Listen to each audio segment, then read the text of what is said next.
baby, I'm trying to get away. Trying to lock in the guap, trying to block with the pain. I'm a blonde old boss, I'm on top of the game. I've been plotting a lot, now I'm tossing your bait. Yeah, my pops got caught, didn't lock them away. My mom fought hard, 5 jobs in a day. I'll be dropping the box, and I'm copping the pain. We out for the stars of a tropical place. Ooh, yeah, I'm spitting it heavy, the mission is steady. Your bitches are jelly, I'm ditching the petty. You're digging for pennies, I'm itching and ready. I open my heart when I listen to Shedeur. I'm bold like a boss, and I'm little like Debbie. I know it's your boss, I got richer than Getty. I'm holding the guap, and I'm whipping the Yeti.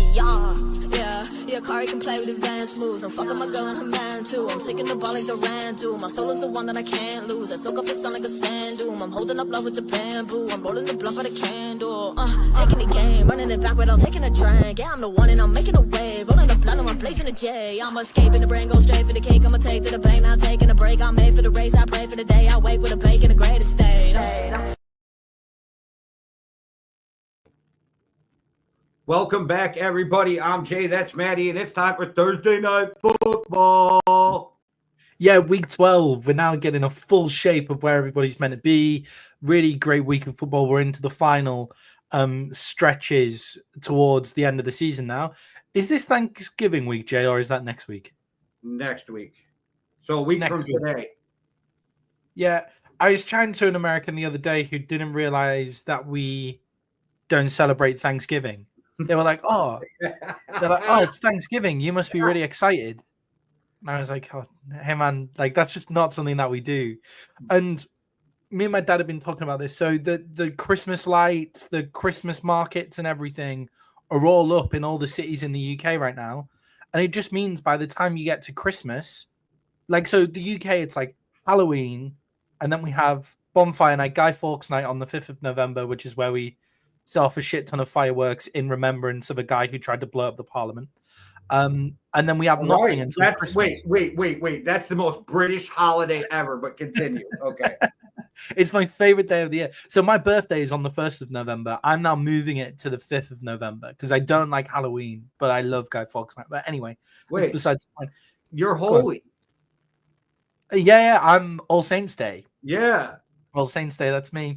But basically we don't have anything until Christmas, from the 5th of November till Christmas. So we're now just celebrating Christmas already. Whereas you guys have a lovely break of Thanksgiving and then you just dive straight into Christmas. And it's my favorite holiday. Thanksgiving. Yeah. I feel like it would be mine too. More of an autumnal Christmas, you know, like that's. It's because nobody expects shit from you like Christmas. It's good food, family, and football. Like, bro, that is the perfect day. The only thing people expect from you on Thanksgiving is a conversation. What do you eat at Thanksgiving because you're a vegetarian? So this year, I'm making a tofurkey pot pie. I make a mean-ass pot pie. Like, anybody tries it's fucking good. Stuffing, mashed potatoes, probably deviled eggs. You know, I'm gonna get some French silk pie because I do not like pumpkin. If we get a decent amount of likes and views on this video, I think you should then do a cooking video for your Thanksgiving meal of how to make a tofurkey. I think would just. I buy the tofurkey. I cut it up into cubes after it's cooked, and then I put it into the pot pie. So right. I don't make a tofurkey. I bake a tofurkey. It's kind of like I used to always have bread dough, and everybody'd be like, "You make homemade bread?" I'd be like, "No, I bake bread. I buy the dough from the store. I raise it in the pan, and then I bake the shit." I'd honestly, I would love, I'm never that bothered about coming to the US. It's like one place that I'm not too bothered about. I would love to go to see UJ, and I would love to go to watch football, and that's about it. But then if I got invited to a Thanksgiving, I'd be like, fuck yes, that sounds great. Thanksgiving in the Northeast, that'd be class. If you ever want to see Wisconsin, the cold sucks, but you'd be used to the cold and the wet. We just got our first snow 2 days ago. We actually got an inch last night, but it's gone already today. But it's when our trees turn all the colors. It's this time of year. So you're welcome to come for Thanksgiving. I will take you out into nature. Let's do it. I would love that. All right. Sorry. 5 minutes of not bad Thanksgiving chat the week before Thanksgiving is over. I'll tell you more about Guy Fawkes night another time, guys. If you have any weird British questions, let me know. I'm putting you on the spot, and I don't know if you have your calendar, but I'm thinking we have to do next week's pregame show on Wednesday because there's 3 games on Thanksgiving. Okay. Yeah, sure. That sounds fine. Yeah. So everybody watching next Wednesday instead. I'll be Wednesday. I'll be Wednesday. All right. Let's get to football. Let's get into the football. Jay, week 11 was, I thought, a really good week of football. Some really big games that taught us a lot about certain teams. And I think a game that taught us a lot about 2 teams looking at week 11 was the Steelers versus the Ravens. Jay, after watching that game, who do you think is going to go further in the playoffs, the Steelers or the Ravens? I still think it's the Ravens. Yeah, I'd have to agree with you on that one as well. I felt like the Steelers defense played really just crazy football. Like, that's their full potential of football. And the Ravens offense played down to it, I thought. They keep playing the way they are, though. Like, motherfuckers always want to talk this contender or that contender. The Steelers can beat anyone if they're playing their best football, and Russell Wilson and that offense is clicking at even a little bit. So people better watch the Steelers. Like, I would be like, I'm not picking them, and I don't think they'll go to the Super Bowl, but I wouldn't be the most shocked person ever if at the end of the year the Steelers are sitting in the Super Bowl. Yeah, all of a sudden the AFC looks pretty stacked again. So like to start the year, it was like, oh, it's the Chiefs and the Ravens, and the Chiefs aren't looking amazing, and the Ravens have a propensity to choke in big games and stuff like that. And now it's the Bills, the Broncos look good again against the Falcons, the Steelers, the Chargers look good again.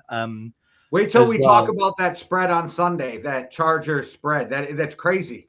Yeah, the Chargers, it's the Chargers-Ravens spread, isn't it? That's like 2.5, isn't it, to the Ravens? I think it was 3 earlier today when I looked at it or something like that. And I'm like, I really like what the Chargers are doing this year too, but like I was like shocked. I thought it would be more of like a 6-point spread with the Ravens. So yeah, that side of the AFC again just looks completely stacked, like straight away. I think Russell Wilson looks really good. I would pick the Steelers to beat the Ravens again in the playoffs. Does this Steelers team remind you of the Seahawks Legion of Boom with Russell Wilson? Because it does. Yeah, like Seahawks light at the moment, right? Like maybe one more wide receiver would be, big play wide receiver would be ideal because they obviously had Metcalf and Lockett, but the defensive side of the ball 100%, and TJ Watt is probably better than the pass rushers that they had on their side of the ball too. And Najee Harris is the best slow running back ever to play in the NFL. Yeah, I have no idea how he makes as many yards and also decent big plays as he does. It's not just like chugging 3 yards a game and just getting loads of carries either. And he has the slowest spin move, but it works. Yeah, he's a strange guy. I guess he's what we wanted Zeke to be when he first came back. Yeah. Because he's Zeke without that burst Zeke had when Zeke was Zeke, right? You know? Yeah, definitely. But I think if I was to watch that game again, I think the Steelers would beat the Ravens again, just because of the way that the Steelers play and they play big in big games. But the Ravens will beat the other teams in the AFC. It just so happens that the Steelers might have a really good team to go up against them, the way that they stop the run, the way that they didn't. On the stat sheet, they didn't stop the run at all, but they stopped the run enough against the Ravens to make Lamar have to pass the ball. But that is stopping the Ravens' run game, right? Because when you have Lamar and you have King Henry, like, good luck. Yeah, exactly. Like, the stat sheet doesn't show how well they stopped the run in that game at all, and they kept Lamar in the pocket, and Lamar made some big throws, but it was only 18-16, just 2 teams, a good AFC North battle beating the shit out of each other, really. Jay, does Lamar Jackson, is he starting to make that name for himself and earn it of not being a big game player? His playoff record is poor, his record in division is really poor as well, and then he absolutely annihilates everybody out of conference. And he hammers the worst teams. But what do we think there? he's going to get a bad rap, but it's not him. And it's funny you brought this up as one of the questions because Maddie gives me the lineup like minutes before we start. So I don't go through and I don't have, and he leaves all the GMJ questions off of it. And like, so, but I was thinking about that this week, literally, and it's because they make him play hero ball. So of course, the good teams, when he's doing it practically by himself, are going to have their way with him, and everybody else, Lamar's good enough to beat on his own. Like, this is the first year that he's had an amazing running back behind him, right? They've had good ones, but amazing. And I mean, Zay Flowers, big fan of their tight ends too, but they don't have like a super, like straight up number one wide receiver either. So I think Lamar has to do too much sometimes, and that gets his ass kicked in big games, which isn't his fault. Yeah, Zay Flowers has a weird big games drop problem as well. Like, I don't think it is like a big games thing. I think it just might show up in big games. Like, he doesn't have the best hands, the most reliable hands. And your first year, I'll give you a pass. And it's only because, do you remember when Jamar Chase came out and they were like, he's dropping everything? Yeah. And they asked him about it, and he's like, the ball's different. He's like, I'm just getting used to catching a different ball. And I'm like, okay. Your first year now, you get a pass if you have some drops. But after that, it's like, come on, man. You've been playing with that same ball for a year. Yeah, Zay Flowers had a drop on a third and long, would have got the first down, dropped the ball, but then he comes back with a touchdown later on in the game. But that was moving on into the third quarter that he dropped that. But yeah, with Lamar Jackson, I think I agree with you. I think people see this MVP title as wins every game by himself. Like, that's not how it is, because that's not how football works. I actually think the MVP title in football is a kind of broken title, because it makes sense in basketball, because basketball you can just take over games yourself, but in football it's such a team sport that the MVP to me feels like just a strange.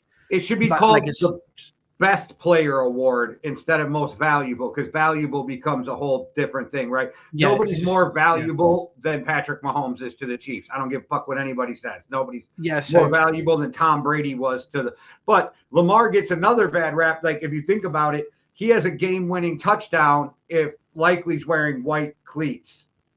Like, he threw a dart. It's not his fault Likely's feet weren't in the back of the end zone. Yeah, definitely. And with Lamar, so Lamar's got this label of two-time MVP winner. So then when he doesn't go take over a game totally by himself, it's then what's wrong with Lamar? It's not why aren't the Ravens handing it to Derrick Henry? And I think the Ravens, I think their offense is still not quite connected. It was a point that I would make at the start of the season where the individual points of the offense feel really good, but they're not all molded together. Like, the Lamar Jackson run game isn't quite molded with the Derrick Henry run game, which isn't quite molded with the Ravens pass game. And it doesn't feel like it's quite welded together properly yet. And in this game, I thought they could have lent on Henry more and just accepted that they weren't getting huge plays every time. But just, if you lean on him more, it means Lamar doesn't have to make his crazier plays all the time. No, I agree. I think Lamar gets a bad rap. Like, it's the haters got to move the goalpost, right? Because at first it was Lamar's not even a quarterback. Okay, he's a quarterback, but he doesn't throw accurately. Oh, wait, he throws accurately. Oh, Lamar can't win the big game. Like, it's. I think there is. I do think there is. He's given us enough evidence that there is a problem in big games for him, but it's not as big of a problem as people make it out to be. Like, it's a problem of an inch, not a problem of a mile. Like, and I think that problem falls more on the Ravens because they've never given him top weapons, right? They've never. They tried the OBJ experiment. Okay, good, you tried. It didn't work, but you never went and got him a true number one. Why weren't you banging on the door and going, "Hey, Raiders, I'll give you a third and a fifth. Like, send Devontae my way." Or something. Or even a Mike Williams, like, that is with the Steelers. Like, Mike Williams would be a great asset to them just because of what Zay Flowers is. So he's a point of difference on their offense. Brandon Ayuk before the season started. Yeah, definitely. Who would fit perfect in that system is Debo. Debo, yeah. As soon as you went, do you know who I was like? Oh, it's Debo. Like he's definitely about to mention Debo. Yeah. Yeah, perfect as well. And yeah, I think the Ravens have. There's also the fact of it is the Ravens, because if you think of the Ravens in the Chiefs game, the AFC Championship game last year, they were so overly emotional. The reason that they lost that game is they lost control of their emotions. At a point in that game, there was just a snap where they just seemed to just completely lose control. So yeah, the Ravens here, and that game was played in a very bad spirit. The Ravens versus the Steelers this week was in a very bad spirit. Yeah, it was brutal. Do you think in that playoff game? Wait, do you think was that the game Zay Flowers could have put the game away, but he dropped he fumbled? He fumbled the ball trying to reach out across the line, and then he got a penalty for something stupid as well. Like I don't blame him, but they win if that's a touchdown, if I remember correctly. Yeah, or they take full control of the game, like it's a 2-score game or something like that. Yeah, and so that's not on Lamar either. Yeah, exactly. So it's not on Lamar; it's an organizational, which I guess would be Lamar, because Lamar.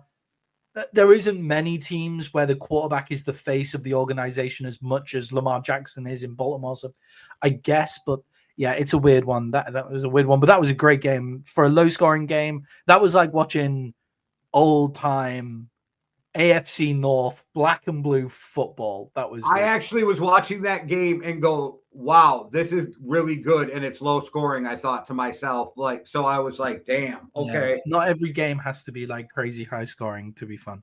And I don't remember, but there wasn't like a million penalty flags, which means it was a better game too. No, the refs let them fucking play to the point where they were just letting them outright fight on the pitch and just throwing one flag or two. Like that was played in a fucking horrible temper, that game. Like those two teams, for the NFL, those two teams hate each other. Like in other sports, there are bigger rivalries where people hate each other because there's not as much moving around in terms of teammates. But the Ravens and Steelers have such cultures as organizations and such history that it's ingrained in anybody who wears that Ravens jersey to hate the Steelers, and same with the Steelers and the Ravens as well. So it's good to see. I like a bit of needle, to be perfectly honest. Like what Mixon was giving to the Cowboys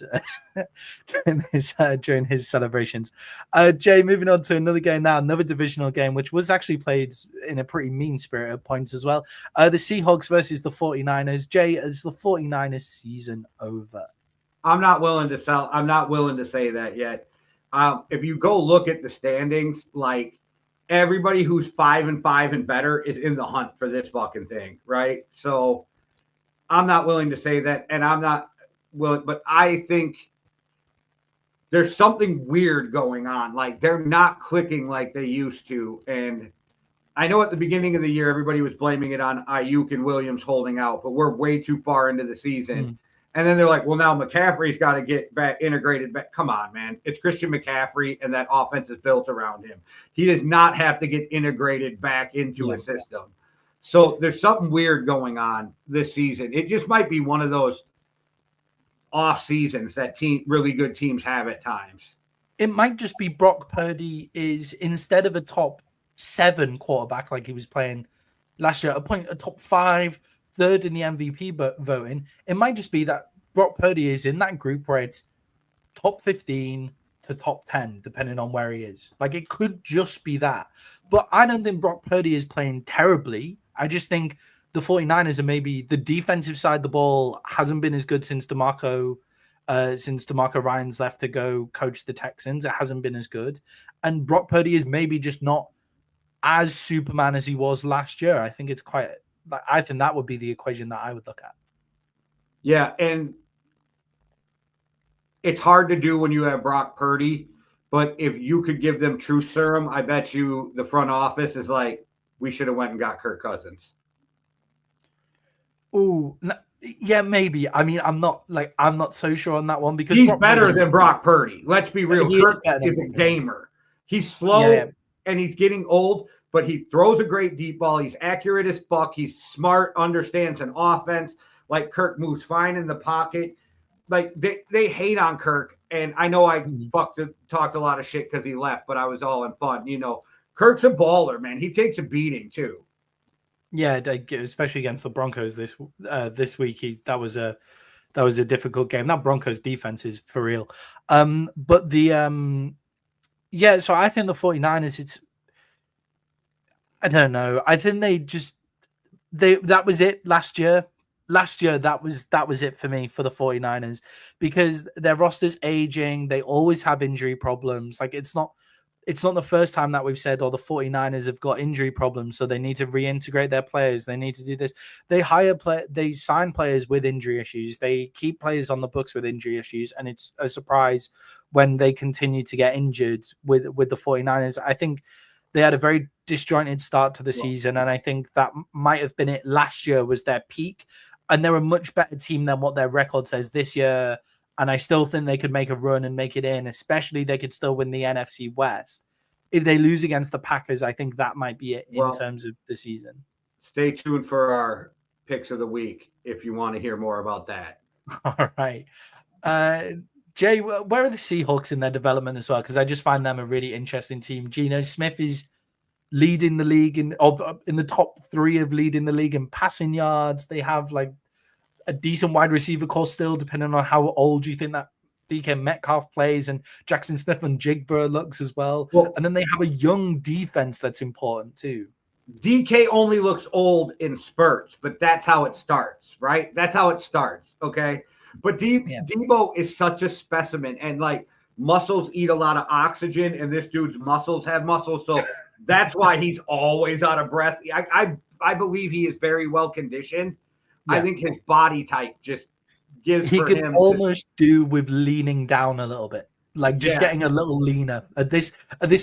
Hey, I'm not going to give conditioning tips to DK Metcalf because fuck it. Like you do what you want. Like part of what you do is like if somebody hits you in press coverage, they're just flying. You know, like that's what DK Metcalf can do. It's what Des Bryant was able to do at the end of his Cowboys career. Like Des Bryant completely lost the ability to run a go route. Like he didn't have that ability towards the end of his career, but no one was beating him in a fade.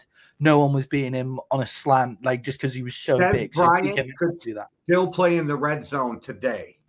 Yeah, Des Bryant could like cleat up and still would be the Cowboys' best offensive weapon in the red zone today. Apart from CD Lamb, maybe. But yeah, I'm just saying, I think he's good enough where you don't need that breakaway speed. He could still be a threat in the red zone, you know? So I get it. Exactly. Like there's dudes like they're going to, it's just, I see at times that Metcalf doesn't look like Metcalf on every play. And to me, that's when you start to see a guy slowly fall off, right?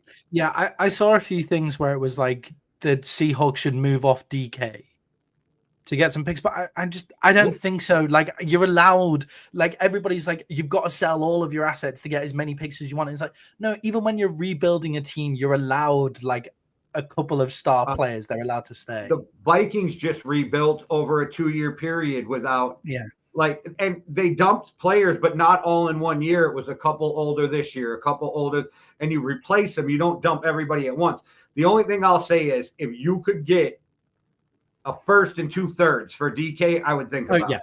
Yeah. If you can get a first for most older wide receivers now, then it's definitely bite your hand off for a first, just because of what you can get in the draft at the moment at the wide receiver position. As well, I think the Seahawks are in a really strange spot in their redevelopment. I kind of like it. I like where they are. It's week to week for me. That's why it's weird. 1 week I like what they're doing, and the next week I'm like, fire everybody. This thing, blow it up. Like this thing is awful. And so they're in a really strange spot where they're not totally awful. It's almost easier when you're totally awful. Isn't it? Do you feel like their defense is ascending and their offense is descending, only if not just because of age? Yeah, their defense. I like the position that their defense is in. I think they're maybe a pass rusher and a like a middle linebacker who is able to call all the plays, and like they're Bobby Wagner, like that kind of guy. I think they're that away from being a really elite defense again. And I think their offense, like they're like something ridiculous. Like Geno is 3rd in the league in passing yards and stuff like this. Like their offense is pretty good. Kenneth Walker is their running back. Like those two second-year offensive linemen have 2 second-year tackles have both looked pretty good. So I have no idea why they're not putting up the huge points that they are. And I think it could be maybe an offensive coordinator issue there as well that I'm sure they'll get right. I think hiring Will McDonald from the Ravens as their head coach, I think was a weird move for me in Seattle, but he's doing a decent job. But I think that was a strange move. Also, a strange team. I thought about this week too. We all do this, right? I don't understand the hire. That's a weird move.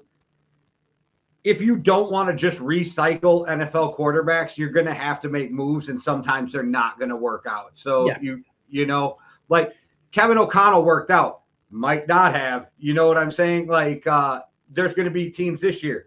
Bobby Slowick, fucking Brian, Johnson. Are they going to be great head coaches? We don't know. Yeah, I think I don't think that Will McDonald is a bad coaching move. I just think it's defensive coordinators. I wouldn't be picking up defensive coordinators if I was picking a new coach, I think is more the problem. Yeah, well, you and I are on that same page. If it was me, with the Seahawks, I'm surprised that they didn't go for Vrabel and get Arthur Smith as the offensive coordinator. And I think they would look completely... If you get Vrabel, you get Arthur Smith as the offensive coordinator. And I think they may look like a completely different team if they'd done that. So I think the Seahawks are in a really good place in terms of their roster in development, and we'll see where the coaching staff kind of goes from there. Yeah, but because Vrabel, definitely he comes from the defensive side of the ball, but I think as a head coach, he's more of a CEO like Mike Tomlin. Yeah, I am desperate for the Cowboys to get Vrabel. That's who I want the Cowboys to get, but we'll talk about that in I'll tell you, he would not put up with any soft shit. Yeah, exactly. Yeah. Joe Mixon wouldn't be hot stepping into the end zone and not getting hit for doing it. Like, if Vrabel was the coach, that's for fucking sure. Jay, the game of the week this week was the Bills versus the Chiefs. Should have been flexing to prime time. I'm glad it wasn't. It meant I could watch it in an actually decent time. 9:25 for me is prime time. That's where I want my games to be. 9:25 p.m. But Jay, after that performance, is Josh Allen leading the MVP race? He's in it. Is he leading it or is he in it? Okay, for me, I still think it's Jaden Daniels, but I don't think they're going to give it to a rookie. So that's where he's winning it because I don't believe they'll give it to the guy I think deserves it. Does that make sense? Okay. Same as CJ Stroud last year, right? I think Jaden deserves it more than CJ did last year too, and I was on the bandwagon for CJ last year. Doing it in a much worse situation. The Texans at that point as well, but yeah. I think that the fourth down play for a touchdown alone wins Josh Allen the MVP at the end of the season if there isn't a big fall off. As long as the Bills win the division, which I think they've already pretty much done, and they make the playoffs, which I think because of their division, they've already pretty much done. I think he gets the MVP just based on that fourth down run alone. But what was really impressive for me in that Bills win was the fact that they did it without their two biggest offensive weapons. Like, I think Amari Cooper was cleared to play, but didn't play much. And then Keon Coleman was out the whole time. Yeah, and I get what you're saying about Amari Cooper, but like he has been there for a cup of coffee and he's been injured already for a couple weeks. So like he's not even integrated into the offense completely. Like I don't even know if he knows all the routes yet.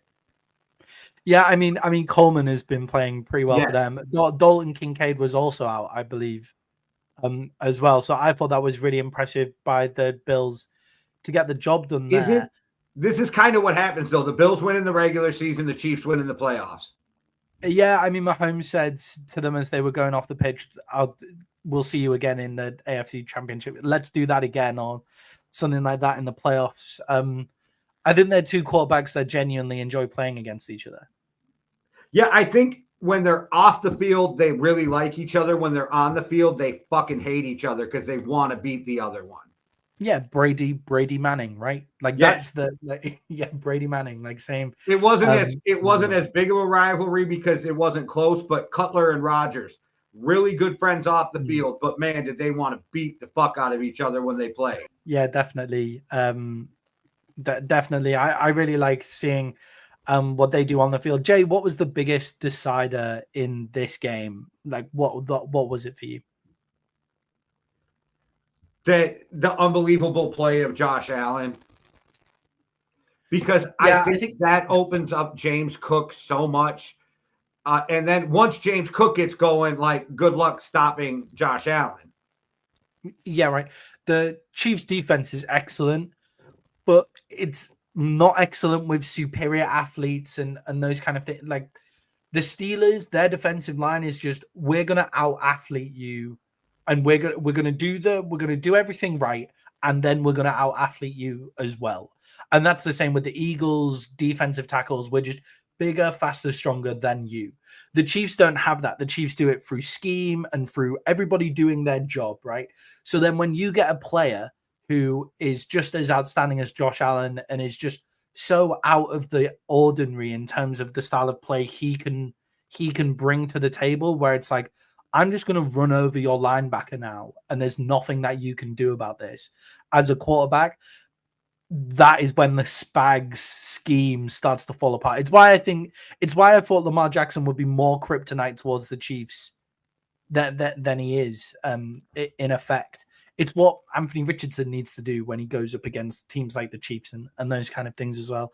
I think Josh Allen was the difference in this game as well. I think their defense played particularly well, too. But Jay, now the Chiefs have been defeated and the gloss is off them because they've got that one in the undefeated column. Are people now going to be actually looking at how the Chiefs have played so far this season in their analysis? It's a lot of close games. Are we going to see the Chiefs kind of falling back down to earth a little bit? That doesn't mean a full-scale collapse. It just means, are there a few more losses on the cards? Well, they may lose again, but whoever they play this week is catching an ass whipping of a lifetime. It's the Panthers.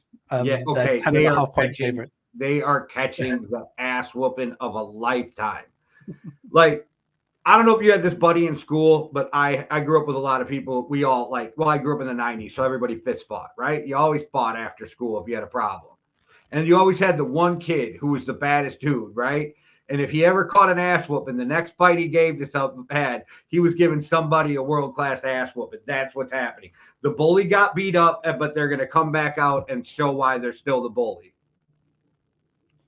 Yeah, I'm just having a look if Isaiah Pacheco's playing, because for me, Pacheco would have been the difference in that game. If they had a Pacheco which was just, I'm gonna run you the fuck over, like I run so hard like a fucking wrecking ball, like, then I'm just something different that the Chiefs currently don't have. Not that Kareem Hunt isn't that hard, but you know. I didn't look it up, but I don't think he's playing because in one of my leagues, I have Kareem Hunt, and he's projected to have over 17 points.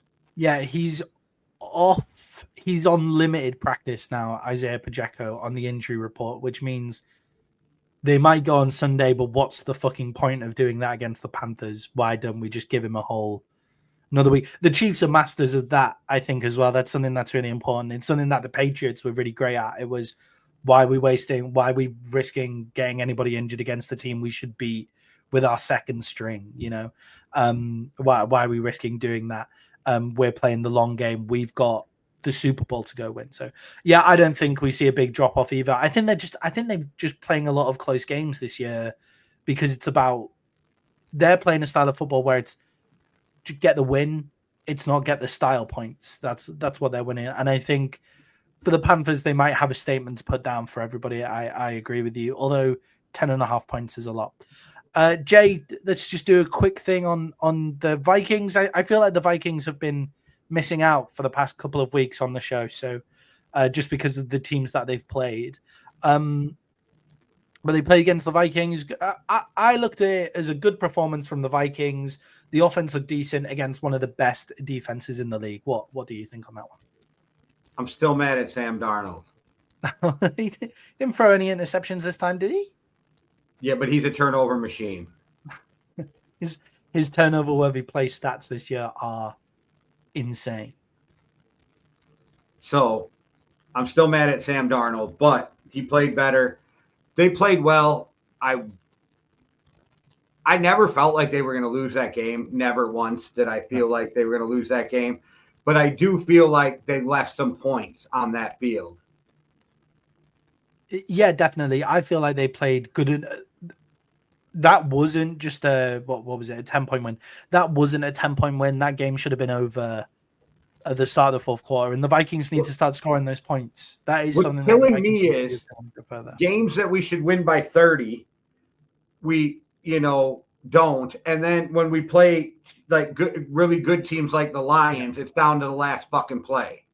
Yeah, the Lions, or you beat the 49ers on the last play, and those kind of things. Beat up the Texans, That's where I'd rather be.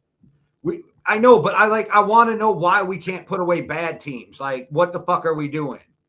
Yeah, it's almost like the scheme becomes too open when you play against the bad teams. It's almost like KOC goes, it's probably like, it's not, I know he doesn't think this, but it's almost like he goes, oh yeah, we're just going to absolutely play these guys off the field. Let's open up the playbook and have some fun with it as we go. And then Sam Darnold goes, okay, and then starts playing way beyond how good of a quarterback he is, And that's Sam Darnold's interception problem, I think. People are saying it's bad decision making. I think it's not. It's placement. Yeah, it's I'm Josh Allen. I'm gonna fit it into that gap there, that really tight gap that's closing. I'm good enough to fit it in there, and he's not good enough to play at that speed yet. 9 times out of 10, on his interceptions, it's the right read. It's bad ball placement. Yeah, he's missed a few breaks of receivers actually as well. Like he's slightly behind the break of the receiver. Like he's throwing it just one step too late as well. It's strange because it's fixable, but I hold my breath sometimes. Where like when Kirk Cousins let a deep ball go, I was shocked if it wasn't completed. You know what I mean? Now when Sam Darnold throws one, I'm like, it's got a chance, but, and then I'm holding my breath. Or it's like when Kirk Cousins lets a deep throw go, this is going either just out the back where no one's going to pick it off, or it's going to be someone can make a big play on it and those kind of things. Whereas Darnold, I think, he just doesn't have that sense of fight another day. Is what I see from him. I know Kevin O'Connell tells his quarterback, so this might be the thing. Risk it, and we will deal with the turnovers. Take the shot, we will deal with the turnovers. Right? Well, there you go then. And Kevin O'Connell says it in his press conferences. I want to be aggressive. If we have to deal with turnovers, so be it. Like we have to limit those, but we're willing. We got to take those big shots. And I think sometimes Sam Darnold just gets that. All right, fuck it. And he's good. Everybody said he's coachable, so he's clearly taking that element of the coaching maybe just a bit too far, just a little too far. Jay, how far do you feel the Vikings are going to go here? They're 8-2, like only 2 losses. Where do you think they're going? Okay, I'll tell you what I think really could happen, and then I'll tell you what I fear happens. I really believe it could be a Vikings-Lions NFC Championship game. I could see that. What I really fear is it being a Vikings-Eagles NFC Championship game. Yeah. You wouldn't want to. Oh, God, I would. It's the history of us in big games against the Eagles that scares me more than the team. Yeah, I wouldn't want to play against either of them in there if I was the Vikings, just for fan bases and for. I just think Lions, Vikings, NFC North. I want to win it. We play them twice a year, so who knows? Go down to the last play. Exciting. Vikings do not have a good history with the Eagles in the playoffs, and that's what keeps me up in the back of my head. Like, yeah, it's almost like, so at the start of the season we were saying the AFC is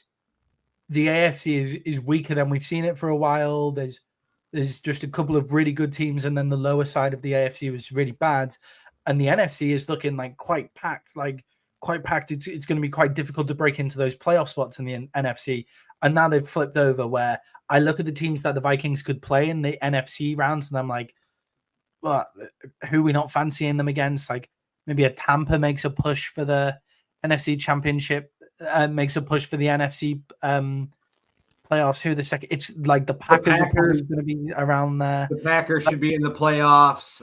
Yeah. I just seen today too who are all in the playoffs and in the hunt. I wouldn't be shocked if the Rams or the 49ers make some noise in the playoffs. So the Rams, the 49ers, the Cardinals, they're the three that can go from there. The Packers, the obviously you probably wouldn't end up playing against the Lions if you're at that point as well. I think it's a really interesting thing where I look at all of those teams and I go, the Vikings defense is good enough to win that in a close playoff game. So I agree with you. I think the Vikings could still make it pretty far with the way that they play. Oh, the Commanders want to act like the Lions already won the division. They're like, you guys, we still play them one more time, and there's fucking 7 games left or whatever, 6. I mean, chances are that you two aren't going to play each other though, like in the first round. Correct, because it's kind of whoever wins that is also maybe going to be the first seed in the NFC. I agree with that. I agree with that. But people are already acting like, and the Lions have a great chance, but they're already acting like it's over. And I'm like, hold on. We got the Lions. The Vikings schedule is actually easier than the Lions schedule going out the door. The Lions are doing that all the way through the season. It's the running up the score, doing all of the trick plays, all of that kind of shit. It breeds bad stuff for like big games when stuff's going wrong for you. Like, you keep really high. The Vikings seem to go really high when they win and they go really low when they lose, which is the opposite of what the fuck you're meant to do. You're meant to stay like nice and level in the middle. Or maybe the Lions have hit on something that like hasn't worked for a long time, but it works for them. Jay, something that's not working for me right now is the Dallas Cowboys. Jay, the Cowboys got an ass whooping against the Texans on the scoreboard, but were the Cowboys dominated as much as the scoreline suggests? It was an ass whooping. But the Cowboys did move the ball, but it was an ass whooping. The Cowboys moved the ball, and I thought the defense played fine for most of the quarters. I think again, we're not as good as the Texans on the field. We've got Cooper Rush at quarterback. We've got an offensive line that doesn't really work too well. But the thing that killed us in that game again was the coaching. Again, that made it worse than it needed to be, right? Total yards, the Cowboys 388, Texans 391. Total passing yards, Cowboys 324, Texans 250. The big difference here is obviously, and it is in every Cowboys game, rushing yards, Cowboys 64, Texans 141. Like, that's the big difference. But the passing yards is the passing rush makes up for it as well. I think the coaching that is down, there's the going for it on 4th and 2 when you've just taken 3 points off the board, and then going for it on 4th and 2, which was just ridiculous. In the fucking comments, I said, don't even accept the penalty. Just take the 3 points. I fucking said it in the comments. Do not take those points. What did that make? It made it a 1-score game. Yeah. I'm like, just keep, and then Hitman's like, the only way they're going to score is off Aubrey's foot anyway. Yeah, right? exactly. So their best weapon. Points. They went for it on 4th. They went for it on 4th down in Aubrey's kicking range 3 times, because Aubrey's kicking range is 60 yards. Like, 64. They can kick it from inside the own field. Did they do it on 4? He hit a 64-yarder. 64. Yeah, he's hit 64 yards. The guy is automatic from inside our own half. Like, why aren't we just scoring field goals on pretty much every single drive we play? Like, I said decline the personal foul. I literally said it in the comment in our group. Yeah, it's like, I don't think you can decline the personal. Like, you obviously fucking can, but I don't mind that they didn't decline the personal foul. It's just when it got to 4th and fucking 2, kick the fucking field goal. Like, we're not good enough. We're not moving the ball well enough, and we can't run it. Whenever the Texans were at 4th and 2, I was like, give it a Mixon. Like, he's making 3-4 yards a carry. Like, I'm old school. And unless it's under a yard or in no man's land in that 40 to 50 range where your kicker can't kick it, I'm always like, just take the fucking points in the beginning of it, especially until like late in the game. Like if it's late in the game, it's different. But like when you can make it a 1-score game right there, just take the fucking points. Fake punt. That you don't even throw past the fucking... That you don't throw past the yards. You don't throw past the yardage. A fake punt that the Cowboys defense was playing really well. I thought the Cowboys pass rush. The Cowboys have a legitimate pass defense again. Like when you watch their pass defense, the Cowboys actually have a legitimate pass defense because they've been able to start to rush the passer now that Parsons is back, which frees up Overshown to rush the passer. Blitzes on Donovan Wilson. I thought CJ Stroud did a great job of manipulating the pocket when we brought blitzes and stuff like that, but which stopped them from getting sacked, but he still had to throw the ball away. So the Cowboys didn't get the sacks that they were due, but they got the pressures that they were due, which means then Trayvon Diggs doesn't have to hold up in coverage for as long, which then when he doesn't have to concentrate and hold up in coverage for ages, he's one of the best cornerbacks in the fucking league. Like when it's just like as long as it's a 4-second play, then he's fine. Yes, you can't expect any corner to cover for more than 4 seconds. Yeah, exactly. He's an under 4-second play. Trayvon Diggs is excellent. Anything over, and he just reverts to one of the worst. But that's any corner in the NFL. Well, there are certain corners where it's not from best to worst at doing it. Like he just, it feels like Trayvon Diggs stops playing if a play takes longer than 4 seconds. Like doesn't tackle if the running back's anywhere near him and stuff like that because the play's taken longer than 4 seconds and stuff like that as well. So I don't know. I think the Cowboys roster is getting a lot of heat, and obviously the Cowboys are the main talking point of all talk shows, even when they're losing and have no chance. The roster's getting a lot of heat. I think the players, the talent is more than good enough. The coaching staff killed them in this game, and it's why it was a 24-point margin instead of a 10 point margin or a 7, which is more where it should have been at, you know. Jay, I just said that CJ Stroud did a really good job manipulating the pocket. He looked back in that game. I thought he looked pretty decent in it behind an offensive line that wasn't giving him any help and a defensive line that can pressure the passer. Yeah, well, yeah, that defensive line when they're clicking. That defense is just going to get so much better. But in the offseason, and I don't know how you do it, but they have to revamp that whole offensive line somehow. Yeah, I think it might just be a bit of moving around. Like maybe Zach, is this the Texans? This could work for both the Texans and the Cowboys, actually. Like going for it. But I think with the Cowboys, it's Zach Martin hasn't looked good this season. Is it worth moving Cooper Beebe to guard, getting what you can for Zach Martin and getting his contract off the books maybe? And trying to draft another center or pick up a center from somewhere, that kind of thing, and then move Guyton to right tackle, Smith to left tackle. I don't know. There's a revamp and it's a lot of moving pieces, and it's the same for the Texans as well, where they're really good in the run game, the Texans O-line, but they can't pass block for shit. Jay, also, how good is Joe Mixon? Like, for me, Joe Mixon was the total difference point in that game. I was like the only one in the offseason who was talking how big of a move this was. Mm-hmm. Like I always said, Joe Mixon is so much better than what Cincinnati does with him. Yeah. And we're seeing it. We're seeing the Texans saw it and they're like, we're going to utilize this guy. But that offensive line can run block their ass off.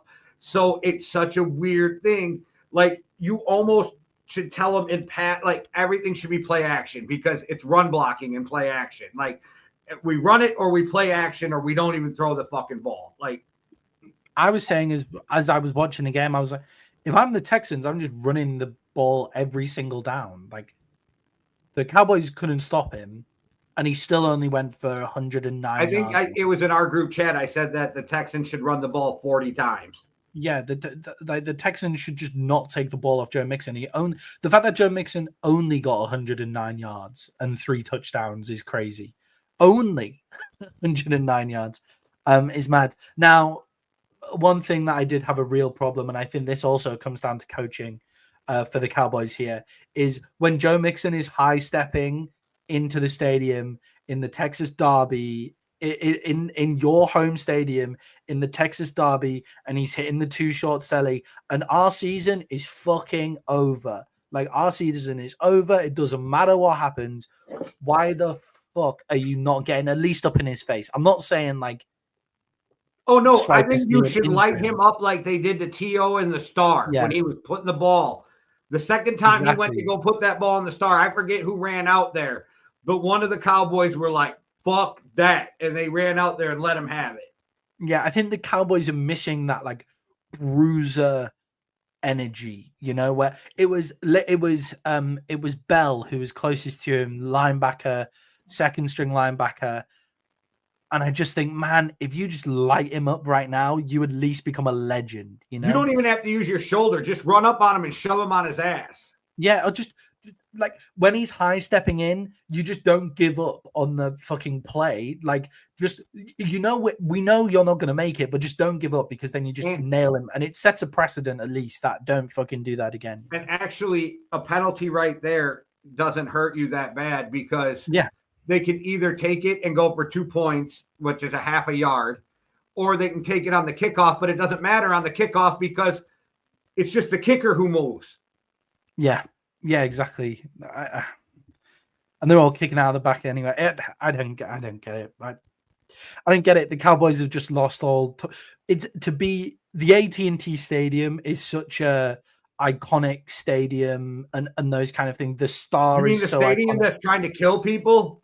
The stadium where the fucking the Cowboys can't do anything right. The roof can't even close properly. Like, it's like they are so lucky they didn't fucking kill somebody. Yeah, that is mad. The Cowboys can't get anything right this year. Florio made a good point after the game. I think it was the next day. He goes, "What else is wrong with that stadium that we don't know about?" Yeah, right. Well, my dad went on a tour of it 6 months ago for the solar eclipse. He went on a tour with it, and he just went, it's just a shrine to Jerry's vanity. Like, he's an engineer, and he's just gone, this is like one of the worst built stadiums I've ever seen. Like, I wish he'd go to US Bank and tell me how that one is. It's like the changing rooms. The players can barely sit on their lockers because of like the marble and the mahogany that's been used. They have to get like just a shitty chair to like put in front of their lockers in the changing rooms in AT&T, because they can't sit in the lockers because they're made out of like the finest marble shipped from Italy. So interesting story here. Jerry actually, because the Italian company that did the marble refused to ship the marble in that quantity to the States, he just bought the company, the Italian marble company, so then they'd ship it to him. Then, like, so he could get it, which is just, again, just a huge vanity fucking project. It's just ridiculous. That's the most billionaire shit ever. And this is why billionaires shouldn't exist, but that's a whole nother podcast. This is why the NFL can't be trusted in the same way that baseball can't really be trusted. But this is why the NFL needs a cap, because NFL owners can't be fucking trusted not to just, like, Dak Prescott just earns $500 million a year or something fucking ridiculous because it's just pocket money. American billionaires are just another level of billionaire, man. Like, it's crazy. Yeah. All right, that was it was a big week. Week 11 was a big week. But let's go into our overreactions for week 11 now, Jay. What is your first overreaction to week 11? All right. My first overreaction is Aaron Rodgers and Devontae Adams will both be on the Saints next year. Will both be on the Saints. Wow. With Bill Belichick. Oh, right. Okay. Like it. That's big. That's big moves. That fits in with my first overreaction of the week, Jay. It doesn't fit at all, actually. Mine's about the Saints, but it's actually the complete opposite of what you would say. And it's a carryover from last week. It's the Saints will hire Rizzy. Still, 2 wins in 2 games, poor ownership. The Saints will hire Rizzy if he wins more games. For like, that's what they'll do. But they should have Aaron Rodgers and Devontae Adams and Bill Belichick. If you believe that, they've all still got it. Jay, what's your second overreaction? Within 5 years, the NFL will eliminate the kickoff. The kickoff, yeah, I could totally see that coming. What would you, just out of interest, what would you put in its place? I think they're just going to say you start at the 25. Onside kicks replacement? I think they're going to do that first and one and play for 15 yards or something, you know? Yeah, there's been a lot of talk of that kind of stuff. I think that would be a real shame. Like, I think you better make that like first and 20, because do you know how many first and 15s Sam Darnold picked up this year, or third and 15s? Like Sam Darnold, Justin Jefferson, I don't even kick it. Like, let's never do every onside kick every time if it's one play for 15 yards.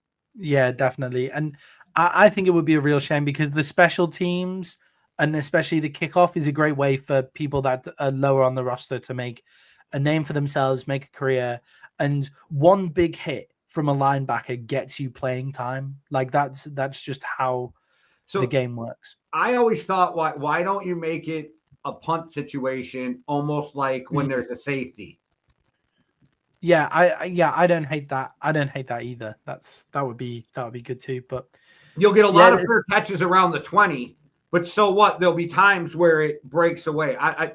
And that way you keep some form of kicking in the game. That was always my thought. I think it would just be simply done.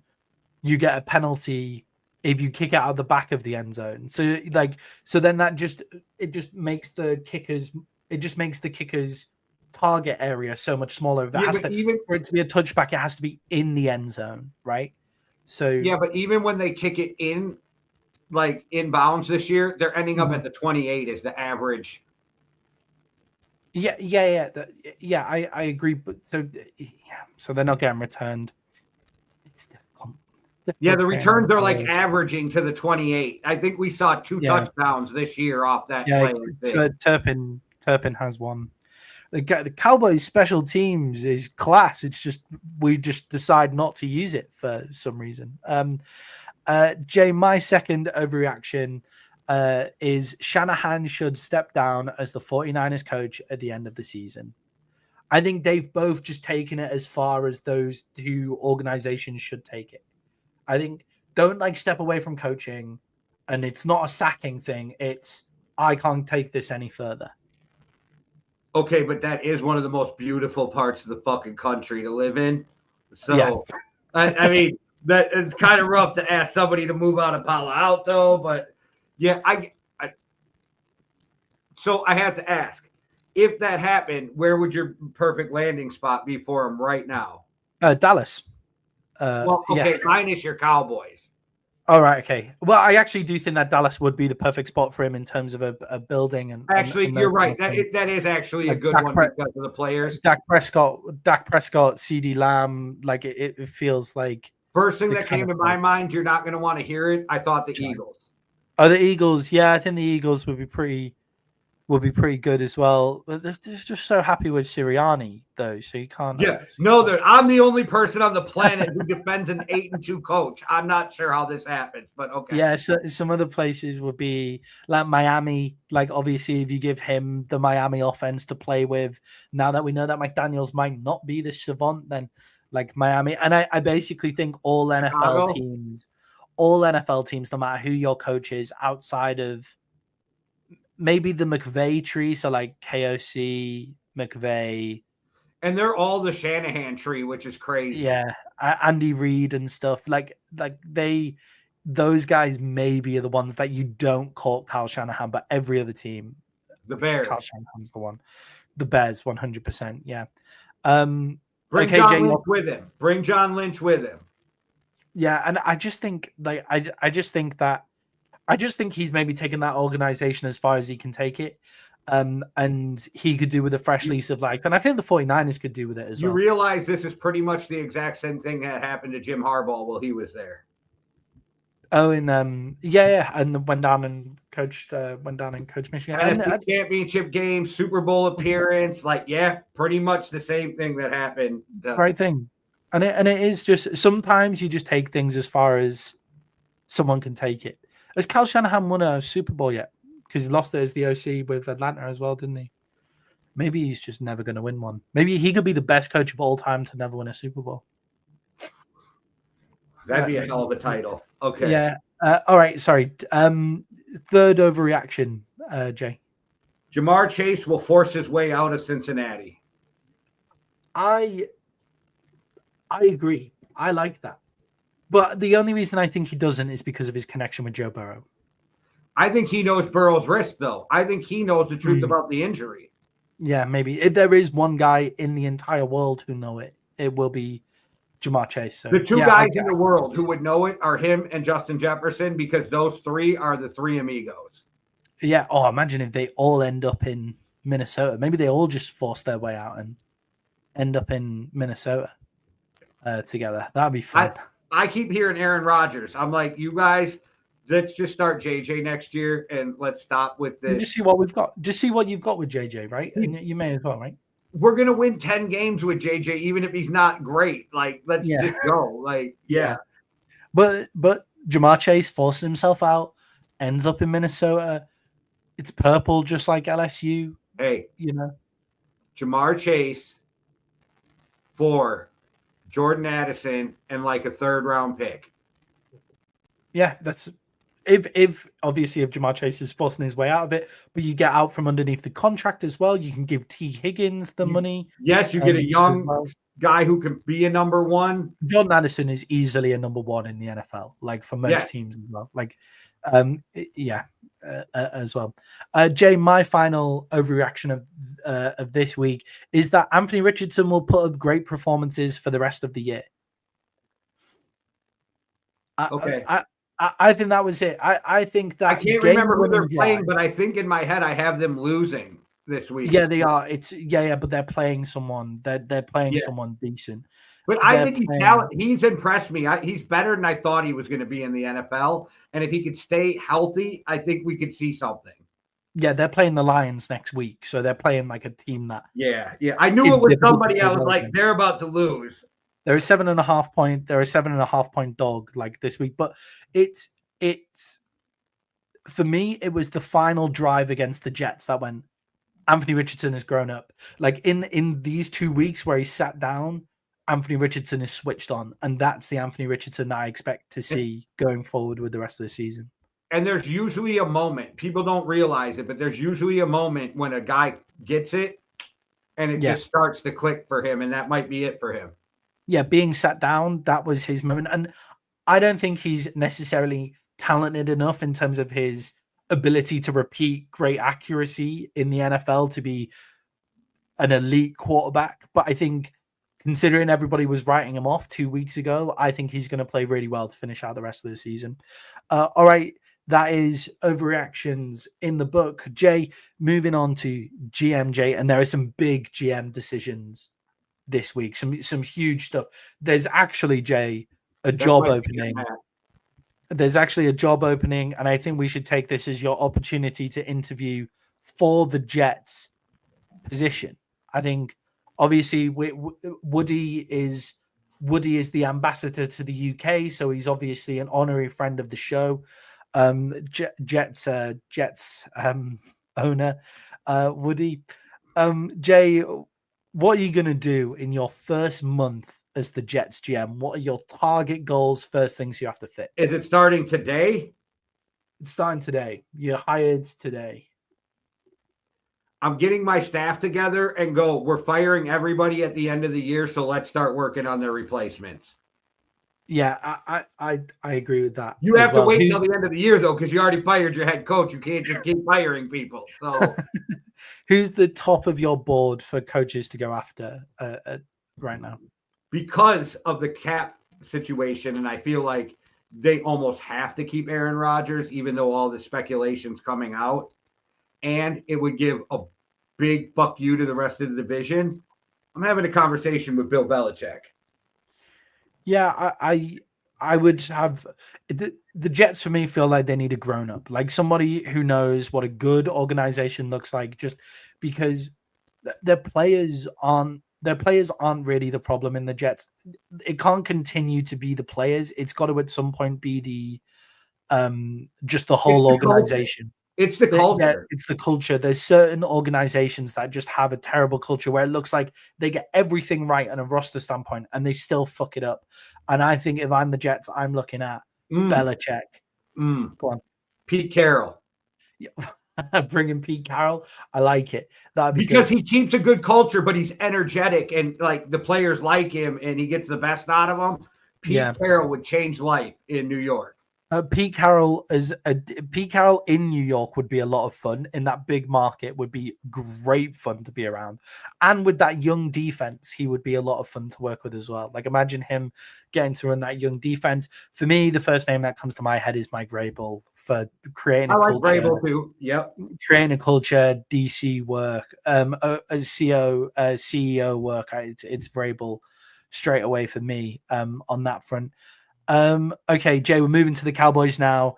Another seemingly dysfunctional organization for my entire life. Which actually harsh on the Cowboys there. They've got the 4th most wins in the NFC since 2000 or something like that. But Jay, should the Cowboys be looking to move to Deion Sanders and Shedeur Sanders? 50% of that is correct. Right, go for it. They should be moving to Deion Sanders for Hunter. Yeah. I would got Dak. Like Dak can throw a fucking football and you already paid him. Let's get young fucking weapons. Just young fucking weapons. Let's go get Hunter. Let's fucking get somebody across from CeeDee Lamb who can light up the fucking game. And if you need to, you can put him out there in the secondary. You can move him around. He's a fucking piece that can play all over. Let's go get the best player in the draft for cheap. Yeah, when everybody's saying, oh, the Cowboys are going to have a top 5 pick in the draft, I'm like, that could mean Travis Hunter. Actually, what I think, first, I fire McCarthy today. Yeah, I'd get rid of promote Zimmer so we lose more games. So we get a higher pick so we can go get Travis Hunter because I'm firing everybody at the end of the season. Yeah, I'd fire basically I think the Cowboys, for me, the Cowboys aren't in a place of a roster rebuild. That's the thing. They're in the place of a culture rebuild. Yeah, add pieces and get the culture right of winning. And just Jerry Jones will see Deion Sanders like his boy, right? So might actually get out of the fucking way. You know? Like he might get out of the way because he does get out of the way for Steven. Jerry is half the problem with the culture there. And Jerry is a massive problem with the culture there. Yeah. It's why the job is completely non-desirable. I don't personally like the idea of Deion Sanders being the head coach of the Dallas Cowboys. I don't say go get Deion as the head coach. I'm saying you go out and get Deion on your side to get Travis Hunter. I misunderstood your question because I don't want Deion as Michael Irving. Michael Irving coming on Cowherd saying that Deion is wanting to be the head coach of the Cowboys. I saw that. See, what I would do is I'd get Deion on my side. I'd try to go get Travis Hunter, and I'm backing a Brinks truck up with a 7-year contract to Bobby Slowick.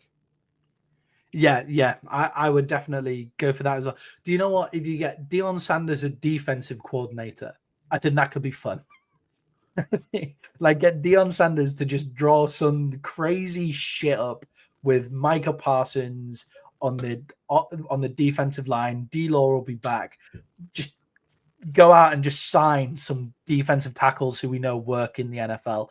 And then if you have a cornerback room of Trayvon Diggs, Durham Bland, Travis Hunter, and I think the rookie Carson, people have really lit him up for how he played against AJ Brown, but when you're covering people for 5 seconds and one of them is AJ Brown, then you're going to get in trouble as well. I saw y'all moved on from Booth a couple weeks ago. So I'm like, he's fucking gone. But like when you look at that cornerback room, it's just a lot of exciting pieces. So I'm not as doom and gloom about the Cowboys as I think most people are. And I think they're in a position to do some exciting stuff. I think they're a retool, not a rebuild, is what I think. Yeah, definitely. And because of Dak's contract, you have no option to rebuild around your $60 million quarterback. There's no rookie. Like you have to just go for it. rookies, and now Yeah. if you get Micah Dunn, you can bring in a few guys like a Derrick Henry or a Patrick Queen. Like, okay, It's D tackle, just whatever D tackle is out there that we know works in the NFL. Just one fat fucker just to sit in the middle of the defensive line, like some 350-pound meatball, like just a roadblock, something like is all I care about. Like that's all the only piece I want. Like go get two sumo wrestlers from Japan just to sit in the fucking middle of the defensive line. I don't need any athleticism. I just need someone that'll just stand there. And just take a beating. I just picture them walking up and going, yeah, just like sumo wrestlers do. Yeah, imagine the pads that you would have. Jerry Jones, if he has the money to like ship the marble from Italy, he has the money to create specially made NFL pads for a guy the size of a sumo wrestler. You know, like just. Anyway, GMJ, who would you rather be the GM of?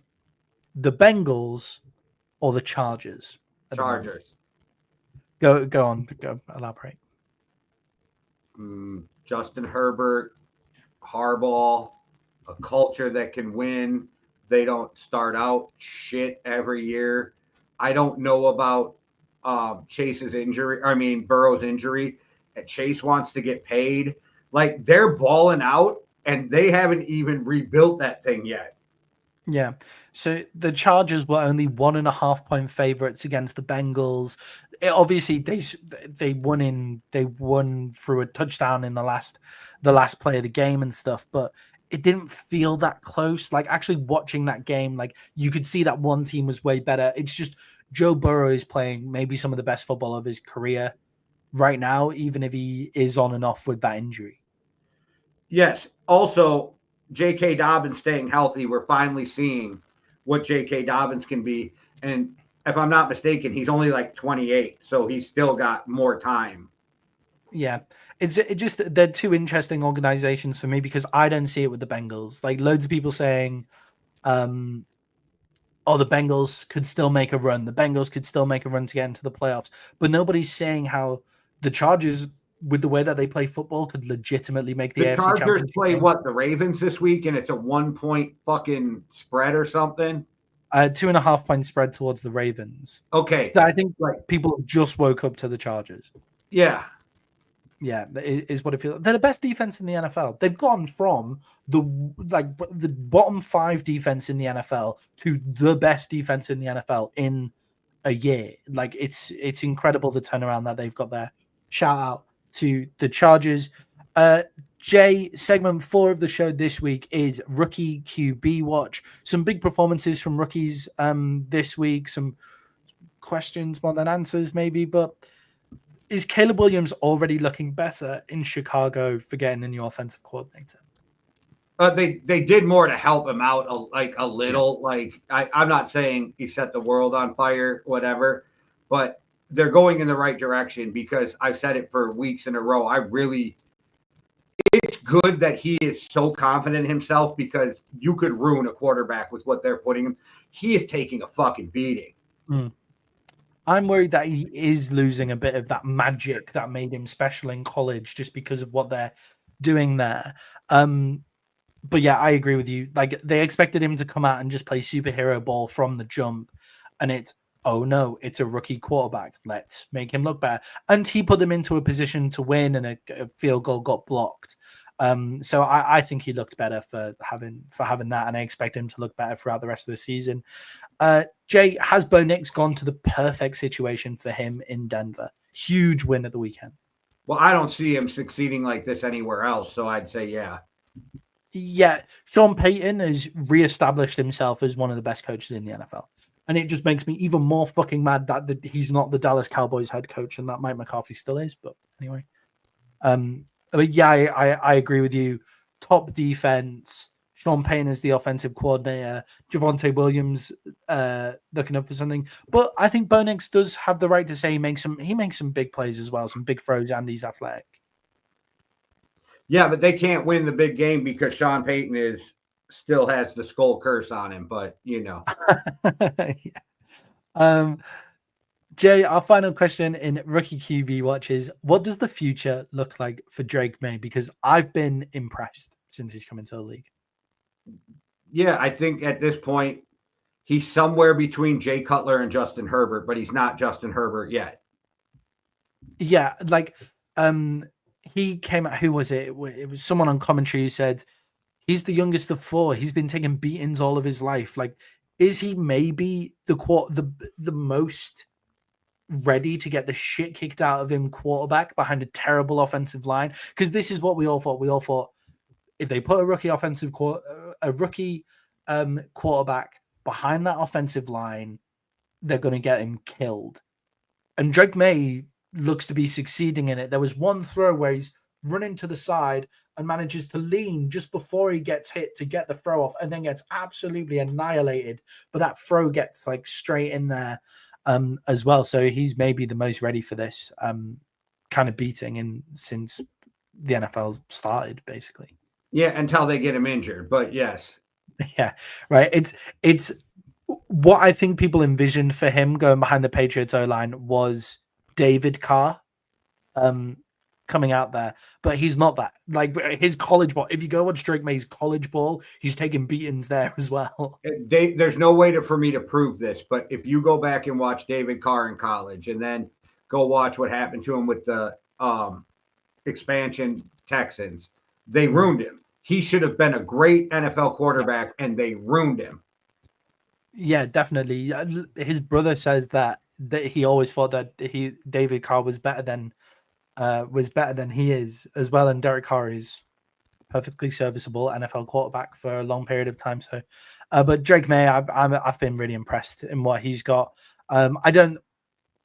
I think we're so impressed with him because he's having to play just a ridiculous style of football behind that Patriots line. So we'll see once an organization like the Patriots, I think, will get this figured out in terms of like actually building a decent offensive line at some point, getting a few weapons in there now that they've got a rookie quarterback that they can trust in.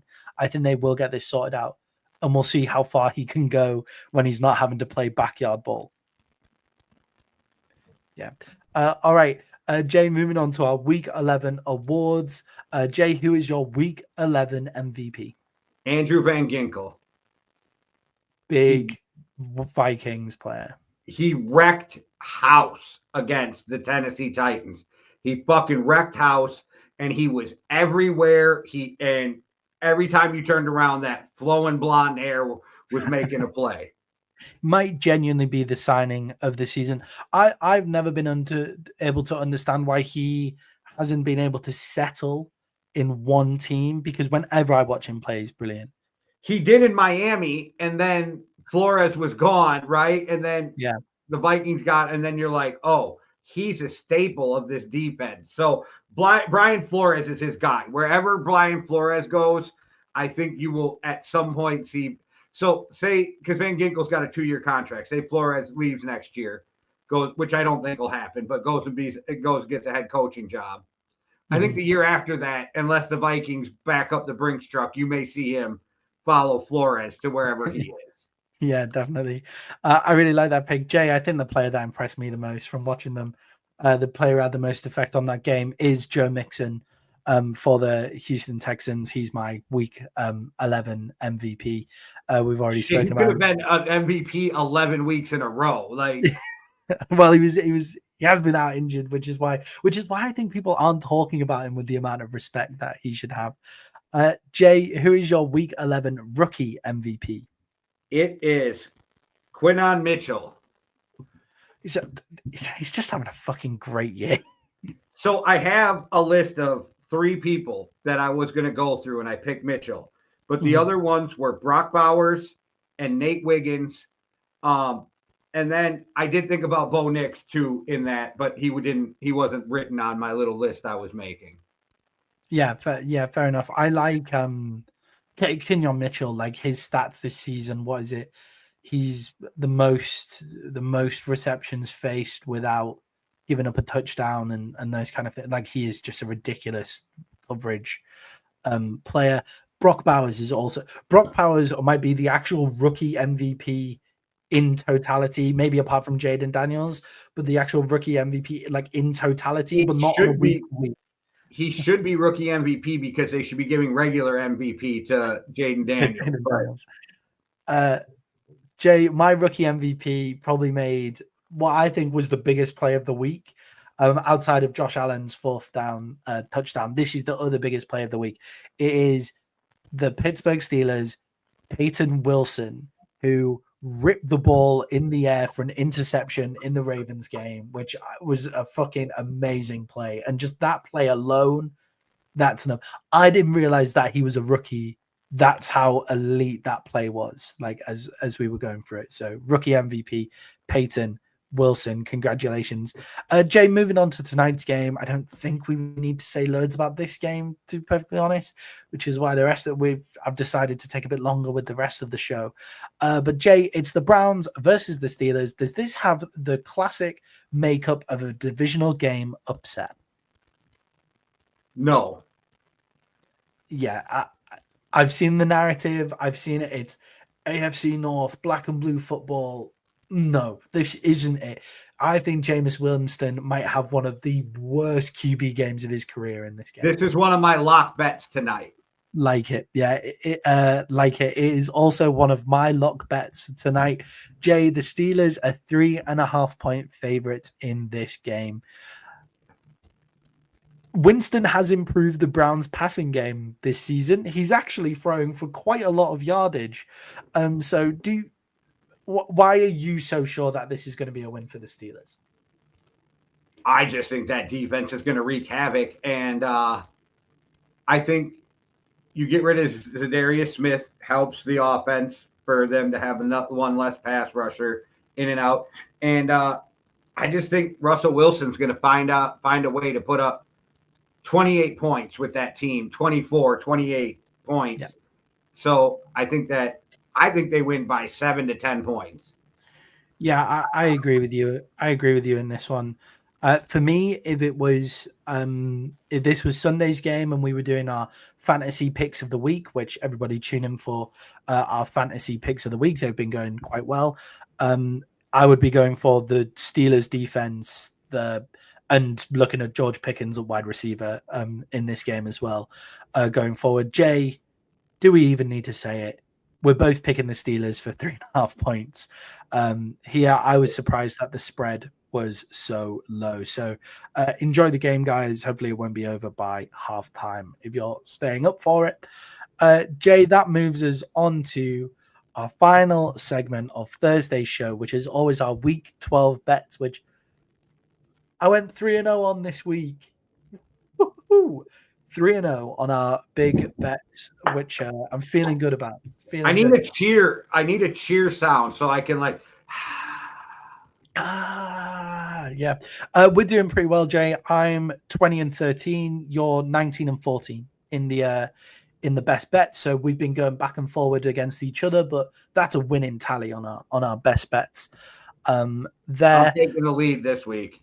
It's coming out, taking the lead, getting the 3 points. I would be surprised. I can't see where we might be different here because I think some of the spreads are so huge. I guarantee you there's one game we're different. Cool. Awesome. Some of the spreads are so fucking huge this week that it became really difficult to pick the favorites in these games, is kind of where they've gone to. Jay, we've both picked the Steelers. Who is your second best bet of the week? 49ers +2 versus the Packers. The 49ers win this game in Lambeau Field because they're the Packers' daddy. That team is the Packers' daddy. And I don't care who's the coach. That Matt LaFleur cannot beat Mike Shanahan, and that's what it boils down to. And it's been proven for years now. So give me the 49ers plus the 2 points at Green Bay. Yeah, the 49ers seem to come in and be really physical as soon as they get into Lambeau Fields, right? They seem to just completely out-physical the Green Bay Packers every week. So I like that pick. You're right, it's not one of my best bets, that one, but I like that pick as well. Jay, just a quick question, actually, just because you live in Green Bay, so you get to see away fan, you get to see the fans a lot of the time. is there a particular team that is known for having the best away fans, like the best away support? Like when they come to your city, you know it's going to be a good time. Because for rugby, for example, when Ireland come to Cardiff to play Wales, we know that's going to be a good weekend. Okay, so always teams that travel well are the Packers, but they're at home. The Vikings and the Steelers all travel well. But I will say the two teams, and one of them was just this year, that I have seen rock out Lambeau Field a couple years ago. It might be more than a couple. Dallas rocked out Green Bay. And this year, Indianapolis fans were everywhere. But we're not that far from Indy. We are if you're talking the UK. In the scheme of the US, we're not that far from Indy. So that might be why. And I don't know if it had anything to do with it, but the Packers had a free Counting Crows concert at the time. Oh, yeah. So when I was out there was so many fucking Indy fans. I was like, holy fuck, is there a lot of Indy fans? Yeah, the reason I asked is just because I think the 49ers would be one of those teams that travels quite well as well. Because as you say, the Cowboys have a lot of transplant fans everywhere. So back during quarantine of the year of 2020, that's how it's going to be talked about. When the Packers were in the playoffs, there was so many 49er fans camped out for the tailgating, and people weren't even supposed to go into places. That's good. Yeah, I could see the 49ers being big traveling teams. It's the same with the Cowboys, the same with the Steelers. When you get those early Super Bowl wins, you have a lot of transplant fans. I feel like that's what that probably is. A good example is watch a London game or go back and watch the Raiders games. They were Vikings home games. Yeah, the Vikings have huge stuff in London just for lots of they took over the Vegas stadium too. They were ridiculous in London, actually. Jay, my second pick of the week is the Cardinals, who are +1 against the Seahawks. I don't understand how the Cardinals are. We have two of the same picks. I have the Cardinals +1. That one was the first one I read where I was like, yep, boom, like get that is it. I don't understand how the Cardinals aren't favorites in that game. It's just because the Seahawks beat the 49ers, but I'm not entirely sure how good the 49ers are. So yeah, I've got the Cardinals in that game, and they're your third pick as well. So why do you think? I do have an honorable mention. If people want an extra game this week, we don't have to count this towards the 3 picks. We won't count it towards the score, but it'll be my pick for the week, but it's not a lock, right? Broncos -6 over the Raiders. So Jay, what you've just done there is my lock of the week, the Broncos -6 against the Raiders.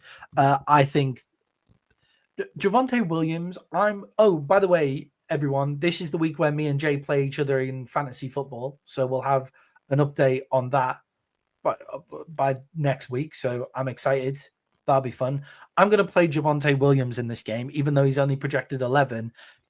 Because Kyron Williams is going up against Philly, and Jonathan Taylor is going up against Detroit. I'm going to take Javonte Williams in this game against the Raiders, just because they run the Broncos run the offense through him, and the Raiders can't stop the run. So give me the 6 points in that game, definitely, and mainly just also because of the Broncos' defense is just absolutely incredible as well. So there are our lock picks for the week. Jay, an honorable mention that I was going to take, and I want your opinion on it. The Chiefs -10.5 against the Panthers, just because that's not the way that the Chiefs play the game. Like, they don't play 10-point wins. I actually thought about that, but the Panthers are just so bad. Yeah, I'm never betting. I hate. We've done really well betting on Chiefs games so far this year. We got burned last week with the Bills. Obviously, but that one felt a bit weird for me. And then the Cowboys are also 10-point dogs against the Commanders. And again, the Commanders have taken a bit of a fall off. Maybe 10.5 points is a bit much, but I do think the Commanders are going to win. So I don't love betting the favorite there. And the Cowboys can't stop the run, so you never know. Like the Commanders might just give it to Brian Robinson all game. And then since we're doing our best bets, and I just looked at our point spread of projections, give me the Yankee Assassins -11. The Yankee Assassins +11 on the projected. Oh yeah, plus that's what I meant. +11. I'm a dog. I'm 11-point dog going 11-point dog. 11-point dog. My team has been really wildly underperforming for the past 2 weeks.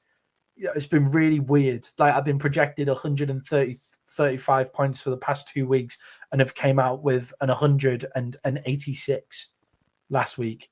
Oh no, an 80 because they took Brandon Aubrey's kick off the board as well. But yeah, fucking pretty bad. Take the point. Like take the buck. Okay. Fucking McCarthy, dickhead. Right. Okay. Moving on. Thank you very much, guys. Really appreciate that. This was a longer one because we just a lot of games to talk about, a lot of actual big games to talk about. Jay, send us off like you always do. All right, everybody, hit that like and subscribe. Make sure you check out College Football Junkies, MMA Underground. Again, I've said it. We'll be coming back soon with Well Beyond the Arc. And I just appreciate you watching. Beyond hitting the like and subscribe, just share the video. It don't hurt you, and it helps us. Share that video. Help us grow. We're all about support over here. So help support us. All right, guys. One world, one love. Deuces. Cheerio.